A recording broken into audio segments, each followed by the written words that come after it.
In this video, we're going to be looking at coffee beans. Before the advent of the third wave specialty movement, coffee was seen as a commodity. You picked it up in the supermarket, and generally speaking, you had no idea where it came from, what type of beans were used, or when it was roasted. What the third wave specialty coffee movement has done is increase the transparency behind the bean's origins, giving that knowledge back to the consumer. So now on a coffee pack, you'll get information like the bean variety, the country, the region it's from, the processing method, and the roast date. All things that help you make more informed decisions on the beans you choose. There are many species of coffee beans, but the two most common and well-known are Robusta and Arabica. Robusta is not as common in the specialty scene, while Arabica is the norm in third wave specialty.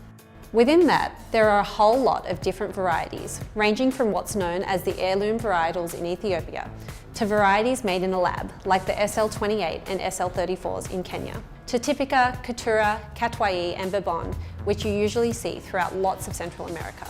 Like wine, there are literally hundreds of different coffee bean varietals. Coffee beans aren't actually beans. They are the seed of a cherry that grows on coffee trees. Similar to the analogy of grapevines for wine, certain coffee bean varietals grow best in certain countries, depending on many factors, like the soil, the altitude, the climate, the yield, resilience to pests, and so on. For the farmers, it's also a balancing act. They might ask themselves if they can grow good quality beans that are easily sold for a decent price, or something that might be low yielding but taste amazing and have lots of really unique qualities that are much more marketable. Something like the Gesha varietal. In the past, Gesha was considered too hard to farm because of its low yields, but a few farmers realised how super tasty the beans are, with great sweetness, and now this variety commands a very high price. In terms of regions, coffee beans are grown all over the world between the tropics of Cancer and Capricorn, sometimes referred to as the coffee belt. In particular, you have South and Central America, the Caribbean, Central and Eastern Africa, and Asia. When you're buying coffee beans to use in your machine at home, whether you have a full-on automatic espresso machine or a drip or filter style, the most important thing is that the beans are fresh. As you'll see in some of our other videos, we can't emphasize this enough. Without fresh beans, even the most advanced and expensive machine is not going to deliver the coffee that you want.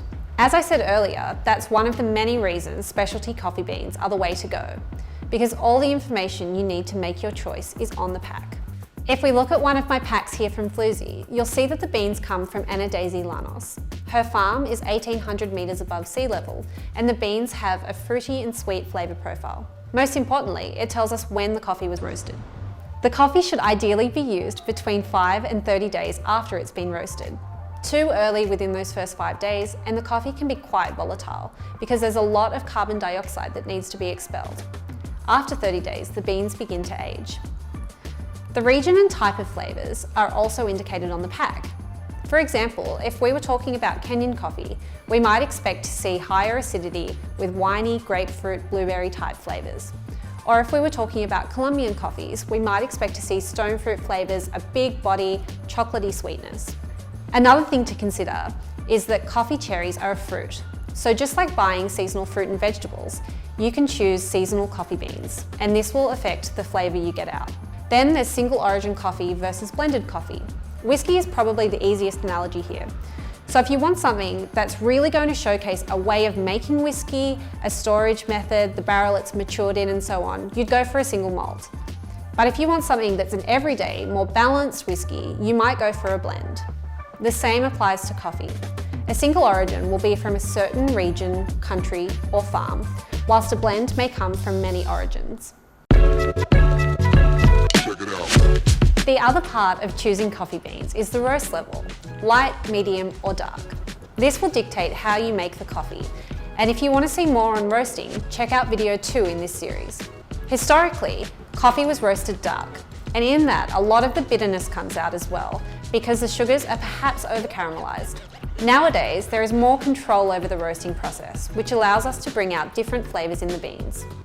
Generally, the lighter the bean is, the more acidic it could be, and the more nuanced the flavors. So expect a fruitier flavored coffee.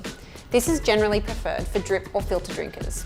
The medium roast offers a balance between acidity and sweetness, while darker roasts lean towards the bitter, chocolatey and fudgy side, flavours that pair well with milk. Ultimately, choosing beans comes down to personal preference. I would suggest you try coffee beans roasted in all styles from many different countries and regions until you find your favourite ones. Then use those to create your third wave specialty coffee at home.